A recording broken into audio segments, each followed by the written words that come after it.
Makikita ho natin sa ating latest satellite images, patuloy pa rin yung pag-iral ng southwest monsoon o habagat sa malaking bahagi ng Luzon, ng Visayas at ng Mindanao. Makikita ho niyo yung mga kaulapan na nakakaapekto ngayon, partikular na nga sa malaking bahagi ng ating kapuluan.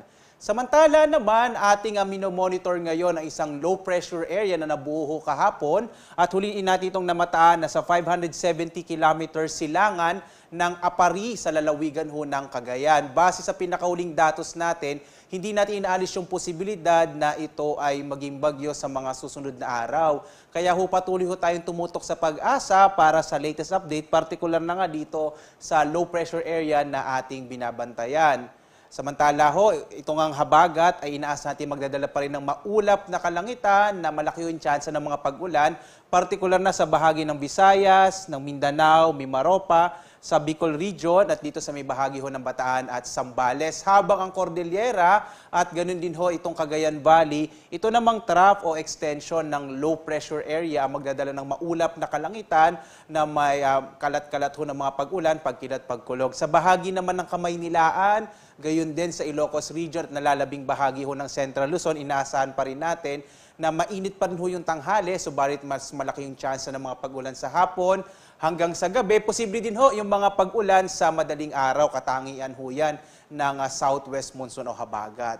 Tingnan ho natin yung magiging lagay ng panahon sa iba't ibang lugar sa ating bansa. Dito sa Luzon, kagaya po ng inaasahan natin dulot ng low pressure area o nung trough ng low pressure area at ng southwest monsoon, malaking bahagi ng Luzon ay makararanas ng maulap na kalangitan na may mga malaking tsansa ng mga pag-ulan, mga kalat-kalat na pag-ulan, pagkidlat, pagkulog. Partikular na nga dito sa Mimaropa, sa Bicol Region, kasama din ho itong Quezon Province, sa Aurora, kasama din itong Cagayan Valley at Cordillera, kasama ang Bataan at Zambales. Sa nalalabing bahagi ng Luzon, itong Ilocos Region, kasama yung Kamaynilaan at nalalabing bahagi ng Calabarzon at ng Central Luzon, mainit na tanghali pa rin yung inaasahan natin, pero malaki yung tsansa ng mga pag-ulan na may kasamang pagkilat pagkulog sa hapon hanggang sa gabi. Ang agwat ng temperatura sa Lawag, 26 to 32, sa Baguio, 17 to 23, sa Tuguegarao, 25 to 35, sa Kamaynilaan naman, 25 to 32 degrees Celsius,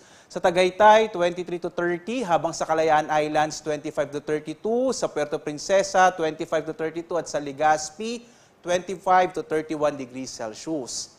Dumako tayo sa Visayas at sa Mindanao. Malaking bahagi ho ng Visayas pa rin ay makararanas ng maulap na kalangitan na may malaking tsansa ng mga pag-ulan na may kasamang pagkilat pagkulog, dulot pa rin sa pag-iral ng hanging habagat. Agwat ang temperatura sa Iloilo, 25 to 32, sa Cebu, 25 to 31, sa Tacloban, 25 to 31 degrees Celsius.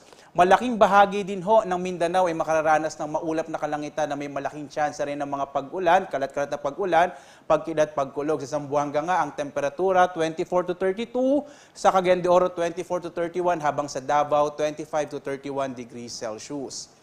Sa kasalukuyan ho, itong lagay ng ating karagatan, wala ho tayong nakataas na gale warning, pero in general ho, no, banayad hanggang sa katamtaman ang magiging lagay ng pag-alon ng karagatan.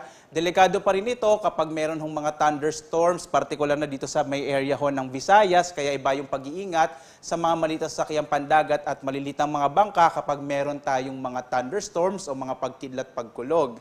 Samantala naman ito ating inaasahang magiging lagay ng panahon, lalo na po at inaasahan pa rin natin long weekend, sa nalalapit na long weekend.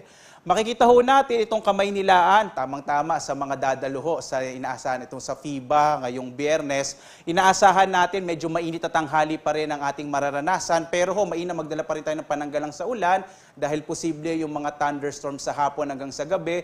Sa mga pumunta man ng Baguio, sa bahagi ho ng Legazpi at Metro Cebu, inaasahan natin bukas maulap pa rin yung kalangitan, pero sa mga susunod na araw, inaasahan natin yung mainit at tanghali at malaking tsansa ng pag-ulan sa hapon hanggang sa gabi. Gayun din ho sa may bahagi ng Metro Davao, ito rin yung inaasahan natin magiging lagay ng ating panahon. Yung agwat ng temperatura sa Kamaynilaan ay mula 25 to 32 degrees Celsius.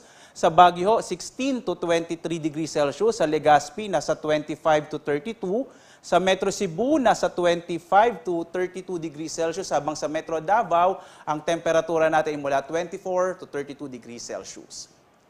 Ang araw naman natin sisikat mamayang 5:43 na umaga at lulubog, ganap na 6:14 ng gabi.